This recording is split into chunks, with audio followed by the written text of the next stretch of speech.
Hey everyone, I'm Frank, and welcome to a brand new episode of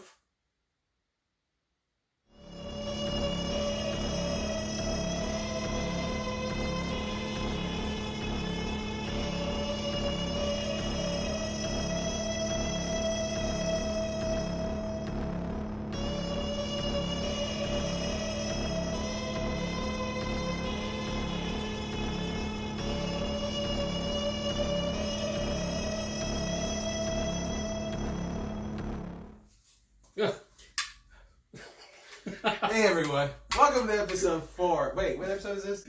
5. Welcome to episode 5 of Terror Recollect. Thank you so much for watching.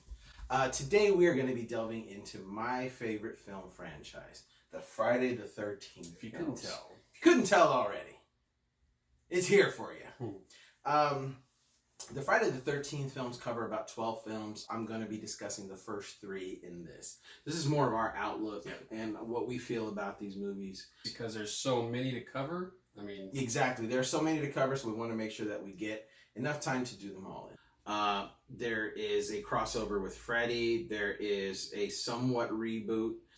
So for me, the first film was actually not the first movie that I saw. I had actually started with Part 8, Jason Takes Manhattan.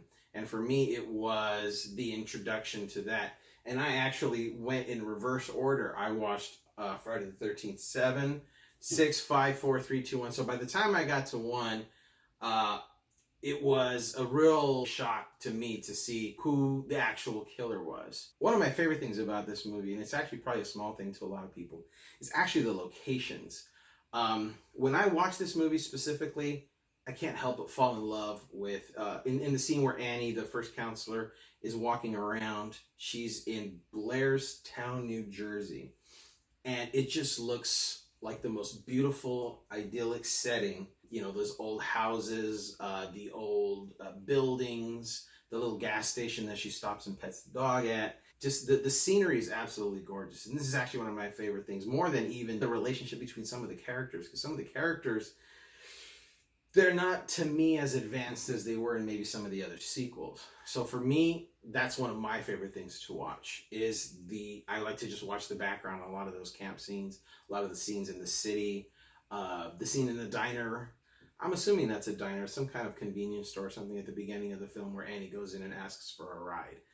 Just the way the set decoration looked, it almost had a feeling of like Texas Chainsaw Massacre, that kind of like backwoods kind of feeling that I really thought was fascinating. Right there. Frank, can you show the tape? Which one? This first one here, Friday the 13th. Oh, yep. For all of those who don't know what a VHS tape looks like. One of my favorite things about this particular film was the camp setting. The camp setting is really, really cool because it gives you that opportunity to really lose yourself in early 80s, borderline late 70s cinema. The way that films were shot back then had a completely different style. It was a lot slower paced, but at the same time, when it did give you the kills, it gave you the kills courtesy of Tom Savini's magnificent makeup effects. So you do have this really nice balance of that movie in the wardrobe, which has that early 80s, 70s wardrobe. The kills that look very visceral. You get the twist of the mom being the killer, as well as a bevy of young counselors featuring Kevin Bacon. So that's actually a good time to switch it over to you. Like, what are your thoughts on Friday the 13th? I'll be honest with you. I'm not a fan of the original one because when I think of Friday the 13th, I think of Jason. I love the first one because it was the first one, and it set the foundation for what's to come. Right, the groundwork. And not to mention it had one of the best twist endings in history. Oh, for sure. And Betsy Palmer did amazing. Again, spoiler. But spoiler alert, you yes. know, it's. I just think of, when I think of Friday the 13th, I think of Jason. So to me, it's not a Jason movie. But there's definitely an audience for people who want to see that type of movie where you have a mother who literally will kill for her son. And I remember hearing interviews with Betsy Palmer where she said a lot of fans had come up to her and just thanked her for being in this role, being this character, because they loved a mother that would do anything for her son. And that's, I think, one of the cool things on it. And you know what? I'll be 100% honest, and I'm even going to jump ahead a little bit out of order. There are technically maybe about 3 movies in this franchise that kind of do the "This is not Jason Voorhees" in a sense. You have the first movie. You actually have part 5, which is not Jason, but we have flashbacks of a Jason and a Jason type of ghost figure. And technically in Jason Goes to Hell, though Jason was in the beginning and it was his spirit, the embodiment of Jason was played by 6 or 7 different people, all giving their particular twist on it. So that's actually one of the cool things I like about this franchise, is that you have 3 entire movie entries that almost don't even feature the real Jason, which I think is, in a sense, one of the arguably cool things about this franchise, but also one of the more frustrating things to the purist fans. But yeah, you're right. Part of the lore, it's not Jason. There was definitely some really, really cool kills. Oh yeah. A lot of the stuff was kind of what do they call it, off-screen violence. But the few on-screen kills were really cool. I'm personally a big fan of character Marcy as she walks around wearing near nothing after coitus with Kevin Bacon's character, and then her kill with the hatchet to the forehead. It was actually a lot of fun. One of my favorites for sure. And in that aspect, I really respect the hell out of this movie. It's not one of my top ones, but as long as we got Frank to respect the hell out of this movie, I respect all of I them. think we're good. I think we're good. And we're going to use that as an opportunity to transition to Friday the 13th Part 2, which is actually one of my favorites. This is an original Friday the 13th UK quad, which is their version of the movie poster. It's just a little bit bigger and it's sideways. And this is the VHS tape right here. And of course, Frank dropped the other one, but that's all right. We'll keep going. But I still respect it. He still respects it. Exactly. That's all we can really ask for. And with Friday the 13th Part 2, this is the first time you actually get Jason as an adult. And obviously, for those who don't know, this is also pre-hockey mask Jason. So you get the beauty of seeing him in overalls, a flannel shirt, and a sack over his head with just one eye hole cut out. To me, still to this day, that's one of the freakiest looks of Jason. Like, it's unsettling. It just makes you think. It makes you wonder what, it's the old typical thing. What's behind the mask? What's behind Leatherface's mask? What's behind Michael's mask? And in this one, it's what's behind that burlap sack. And just the life that person has lived. That's what sticks out to me. And it features, I guess, 2. I mean, I have a lot of favorite Friday the 13th girls. 2 of them are in this movie.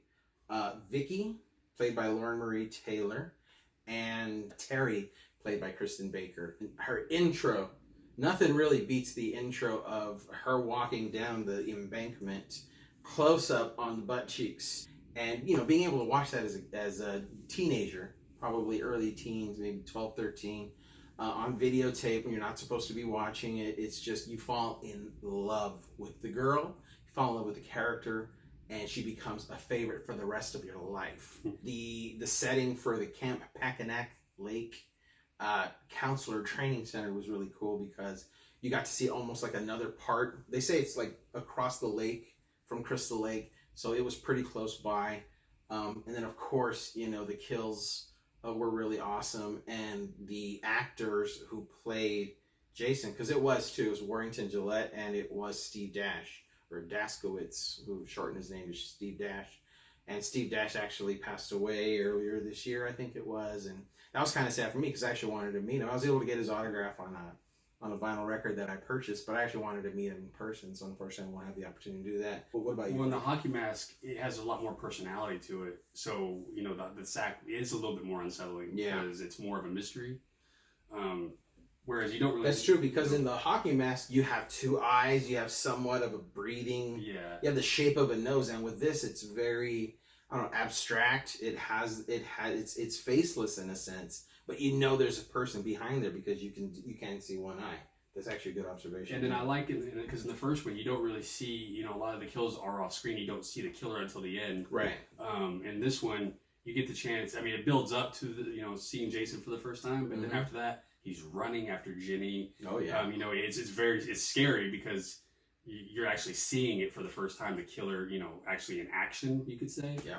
And then like you said, with that sack and that with the pitchfork or the pitchfork. Yeah.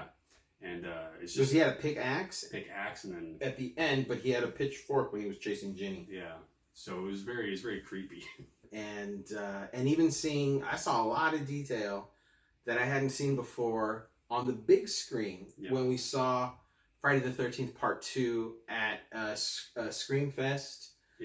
Screening there. What was your experience like? Well, again, just like the original one, number 2 wasn't high on my list, but seeing it up on the big screen gave me a whole new respect for it. It's a very solid movie, and I think from beginning to end, and I'm grateful for it for many reasons, Terry being one of them, and the other ones being that it brought Jason into the mainstream as the lead character in Friday the 13th, when if you think about it, if Nightmare on Elm Street had said Freddy was the killer, and then all of a sudden they're like, no, it's Freddy's son, or maybe one of the kids that he killed that came back, and then that's now the franchise. That's never happened before. Right. In every horror series, whether it's a Leprechaun or the Puppet Master movies or Phantasm, you have a primary bad character who is the villain, and this is the first time that I can honestly think of that ever happening where it shifted so dramatically.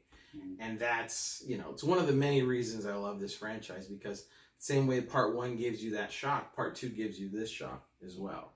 And that's one of my favorite things about it, for sure. We're actually going to transition to Friday the 13th Part 3, which is this movie poster here, and that VHS tape there. This is also another UK quad original. It actually has its Part 3D logo there, because this movie was the first one shot in 3D. I'm not going to go into that because there's so many stuff on documentaries and things about the technicalities of that. And it's sorry. No, I was please. going to say, those are your top 3, and I've already mentioned that 1 and 2 are some of my least favorites, but Part 3 is one of my favorites. Nice. And he respects it. And I respect it. And he respects it. I respect it, and I love Respect is earned. Let me just tell you that right now. Yeah. He respects this movie, so. Not because of the 3D, though. You know what, though? But if you do actually ever watch it in 3D, it's a very satisfying 3D. Although the only 3D I've seen it in is the red and blue glasses. But if you allow yourself to get used to that, because you still see color. You don't see red and blue the whole time. You do see color. They shot it in such a great way where items are coming straight to the screen. I remember watching it on VHS, and there's the snake at the beginning when Harold is taking a dump, and he's going out and he's going into the snake cage. No, he's going into the rabbit cage. Sees the rabbit all mangled, and then there's the snake that goes straight to camera, or the shot where I think Ethel is the wife's name. She's looking for Harold, and there's a rat crawling on a little stick or something that's walking towards the camera. Like, why is everything going towards the camera? The little kid with the baseball bat when they cut to the street scene where Chris is driving. It was just like, what is happening here? So when you do watch it in 3D, you do understand those moments a lot more.